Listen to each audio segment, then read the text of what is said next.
আসসালামু আলাইকুম রহমতুল্লাহি ওবরাকাতু আলহামদুলিল্লাহ সালাতাম আলা রাসুলিল্লাহ। আজকে ভিন্ন কিছু আলাপ করবো, অর্থাৎ আমার সাথে ঘটে যাওয়া কিছু দুর্ঘটনা বলা যায়। আসলে সামনের দিনগুলো, আগামীর দিনগুলো বিশ্বাসের জায়গা, কোথায় যাচ্ছে এটা অকল্পনীয়। আগামীর দিনে মানুষ পাওয়া যাবে, কিন্তু বিশ্বস্ত মানুষের বড্ড অভাব দেখা দিবে। সমাজকে নেতৃত্ব দেওয়ার মানুষের বড্ড অভাব দেখা দিবে। এবং ওই সময়ে শুধুমাত্র টাকা পয়সা না, সৎ মানুষ, ভালো মানুষ হারিকেন দিয়ে খুঁজে পাওয়া দুষ্কর হয়ে যাবে। তো সেই সময়ের দিকেই মনে হয় আমরা দাবিত হচ্ছে।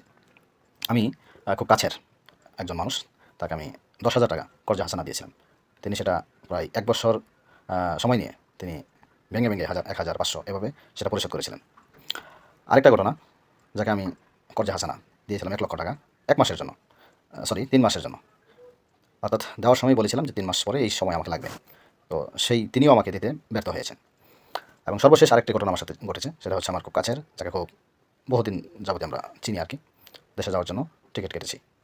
তো কাছাকাছি সময়ে আমি জানতে পেলাম যে আরও যারা টিকিট সেখান থেকে কেটেছে সবাই ধোঁকা খেয়েছে, অর্থাৎ তার অফিস বন্ধ, যারা টিকিট কেটেছে এয়ারপোর্ট থেকে ফেরত এসেছে। তো তাৎক্ষণিক যেহেতু আমার সময়টা নেওয়া ছিল, আমার হাতে সময় ছিল, আমি চেক করলাম, দেখলাম যে আমারটাও সেই একই, অর্থাৎ আমারটাও টিকিট না কেটেই ভুয়া টিকিট আমাকে ধরিয়ে দেওয়া হয়েছে। তো মোটামুটি 3টা বিষয় যাদের সাথে হয়েছে, যাদের সাথে আমি লেনদেনগুলো করেছি, সবাই খুব কাছের মানুষ। তাহলে আগামীর দিন আপনি চিন্তা করেন যে মানুষগুলা এই আচরণ যদি করতে পারে, কাছের মানুষ, এবং তার প্রত্যেকে কিন্তু মোটামুটি বলা যায় প্র্যাকটিসিং মুসলিম আর কি। তো আল্লাহ হেফাজত করুক। আগামীর দিনগুলো খুবই ভয়াবহ। মানুষ চটপট করবে, না খেয়ে মারা যাবে সামনে, কিন্তু কেউ কারোর পাশে দাঁড়াবে না।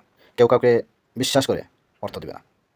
যেটা দিবে সামর্থ্য থাকলে দান করবে, 2-4 টাকা, 5 টাকা, 10 টাকা, কিন্তু মোটা অঙ্কের অ্যামাউন্ট দিয়ে সহযোগিতা করার পাশে থাকা, সেইটা হয়তো দিন দিন এই মানুষের আচরণে ব্যবহারই কমে যাচ্ছে। সবাই সতর্ক হয়ে যাচ্ছে। আল্লাহ সবাইকে হেফাজত করুক।